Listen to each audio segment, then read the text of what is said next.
welcome back to my channel. Oke teman-teman, gimana masih semangat buat belajar SKB-nya?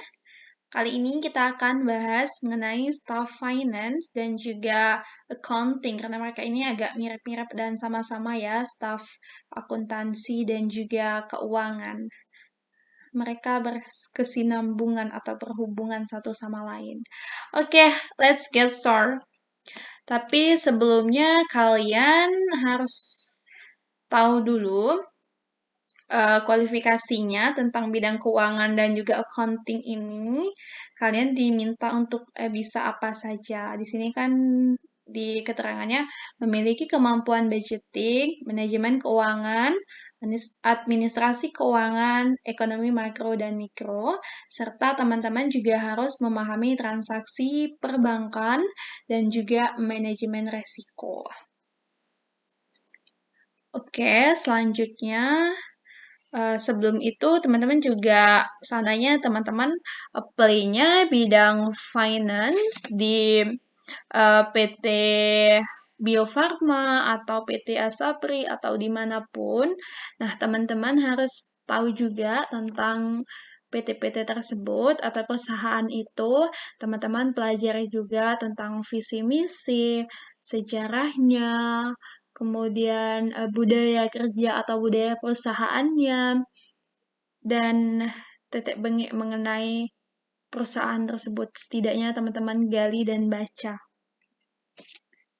Selanjutnya, kita akan langsung saja bahas ke soal-soal. Oke, soal pertama, laporan yang memuat hasil-hasil perhitungan dari proses akuntansi yang menunjukkan kinerja keuangan suatu perusahaan pada saat tertentu. Ini merupakan pengertian dari apa, guys? Nih, hasil-hasil perhitungan dari proses akuntansi. Ya, jelas ini adalah laporan keuangan. Jadi laporan keuangan itu isinya adalah hasil-hasil perhitungan dari proses akuntansi ya, yang nantinya itu menunjukkan kinerja keuangan dari suatu perusahaan dan nanti ke depannya digunakan untuk mengambil kebijakan atau keputusan. Sangat berguna sekali untuk investor, untuk perusahaan itu sendiri, dan juga untuk pemerintah, bidang pajak ya. Next. Untuk mengetahui tingkat profitabilitas dan tingkat resiko atau tingkat kesehatan suatu perusahaan adalah fungsi dari jadi salah satu fungsi dari laporan keuangan itu kita tadi bisa menentukan nih resiko atau tingkat kesehatan si perusahaan itu sebaik atau seburuk apa. Jadi jawabannya adalah analisis laporan keuangan. Yang nantinya, seperti yang sudah saya jelaskan, untuk tingkat resiko ini sangat berguna sekali untuk investor ya, yang menentukan mereka mau invest tidak di perusahaan itu. Dan juga si perusahaan ini juga bisa menentukan untuk mengambil keputusan mereka harus pinjam uang atau ngeluarin saham lagi atau bagaimana begitu. Jadi suatu perusahaan itu bisa kita lihat sehat atau tidaknya tergantung dari analisis laporan keuangan. Nanti ada kayak standarnya gitu guys. Oke, next saja ya. 3, di bawah ini yang tidak termasuk laporan keuangan adalah, nah isi dari laporan keuangan itu apa saja sih? Yang pertama pasti ada neraca. Yang kedua pasti juga ada laporan laba rugi. Dan yang ketiga ada laporan perubahan modal. Jadi yang bukan yaitu buku besar. Jadi inti dari utama dari laporan keuangan itu ketiga ini. Ada neraca, laporan laba rugi, dan juga laporan perubahan modal. Next, nomor 4. Laporan yang menunjukkan pendapatan dari penjualan, biaya-biaya, dan laba yang diperoleh perusahaan selama periode tertentu merupakan apa tuh? Yang pertama neraca, yang kedua laporan laba rugi, yang ketiga laporan perubahan modal, dan yang keempat laporan arus kas.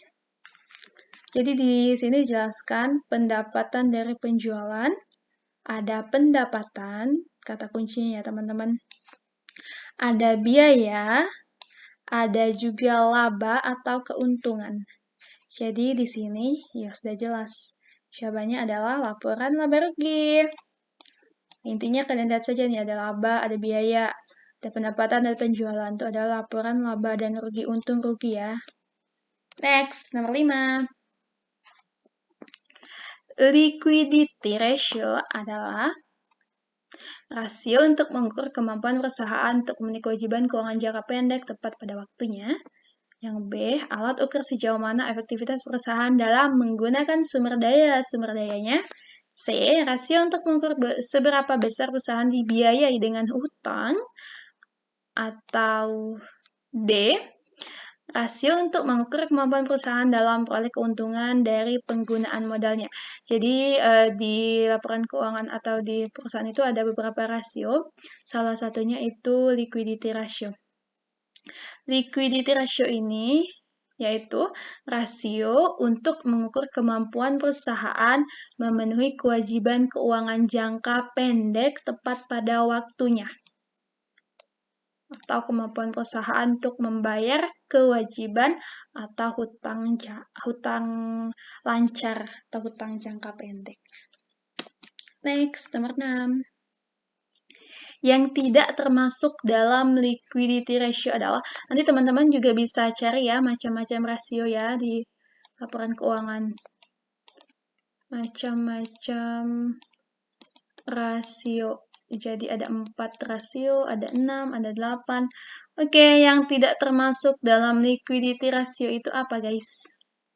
Current ratio, benar. Quick ratio, benar. Cash ratio juga benar. Yang salah itu debt to equity ratio. Jawabannya yang B. Jadi teman-teman harus hafal ya. Macam-macam rasio ya. Nanti dibuka lagi di Google.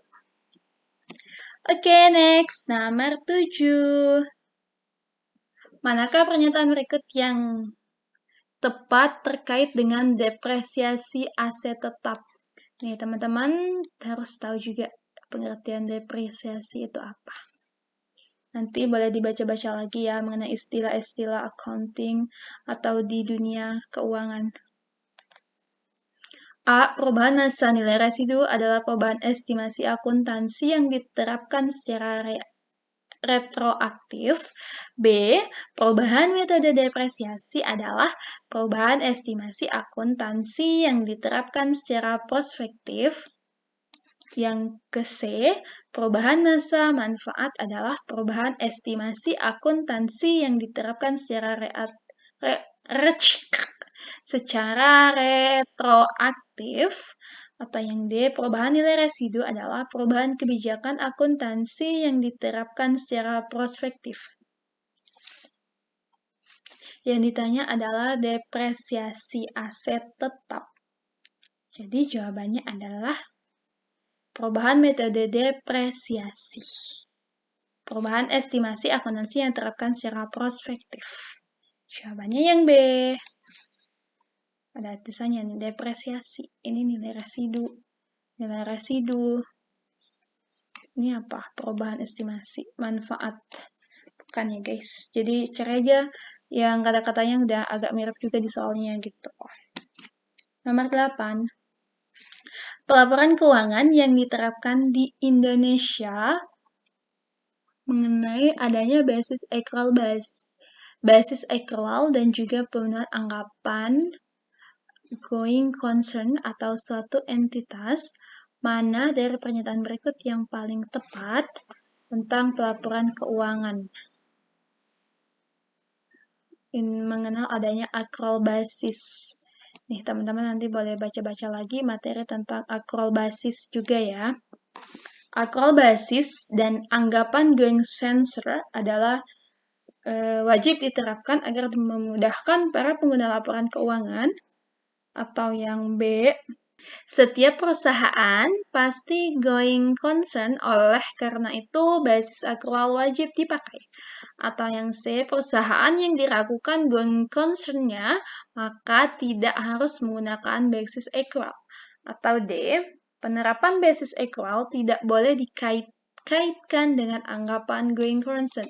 Jadi di sini ada pelaporan keuangan dengan basis accrual dan juga ada pemenuhan anggapan going concern. Nah, dari pernyataan ini yang paling tepat yaitu yang C. Perusahaan yang diragukan going concern-nya, maka dia tidak perlu menggunakan lagi basis accrual. Gitu guys. Nanti teman-teman boleh baca-baca juga istilah basis accrual, going concern gitu ya. Selanjutnya nomor 9, apakah tujuan dari laporan keuangan? A. Memberikan informasi kepada para pemakai untuk mengambil keputusan. B. Memberikan informasi dasar untuk perhitungan pajak. C. Memberikan informasi kepada manajemen untuk pengambilan keputusan. Atau D. Memberikan informasi tentang sumber daya perusahaan kepada para kreditur dan investor. Tujuan utama dari laporan keuangan yaitu yang A. Memberikan informasi kepada para pemakai untuk mengambil keputusan. Jadi nanti keputusannya itu, ini kan ada pemakainya siapa saja. Bisa pemerintah, bisa investor, bisa perusahaan itu sendiri. Selanjutnya, nomor 10. Pajak penghasilan, depresiasi, dan amortisasi, dan depresi adalah sebuah lingkungan dari, jadi yang pajak penghasilan, depresiasi, amortisasi, dan depresi ini termasuk dalam lingkungan apa? Yang pertama, lingkungan bisnis. Yang kedua, lingkungan perpajakan. Yang C, lingkungan kerja. Yang D, lingkungan keuangan. Nih, teman-teman lihat aja. Kalau sudah ada pajak, ada depresiasi, ada amortisasi, ada depresi. Itu adalah lingkungan dari perpajakan. Ini ada tulisannya pajak. Oke, itu saja bahas soal kita tentang finance dan accounting-nya. Teman-teman boleh juga pelajari lagi, nanti cari-cari tahu mengenai job desk bidang accounting sama finance itu ngapain saja. Tadi sudah dijelaskan di awal, harus tahu apa saja. Yang pertama tadi kan teman-teman harus bisa bikin budgeting, paham manajemen keuangan, administrasinya, administrasi harian, tentang ekonomi mikro makro. Ada juga nanti transaksi perbankan, biasa berhubungan dengan pinjaman, kredit, dan lain-lain. Nanti juga harus bisa manajemen resiko. Kalau ngambil keputusan ini gini gitu ya. Teman-teman pelajari lagi satu-satu materinya. Oke, itu saja yang mau aku sampaikan kali ini. Good luck, semoga sukses untuk tes TKB-nya. Semangat belajar! Thank you so much for watching. Don't forget for subscribe, like. Bye-bye. Assalamualaikum.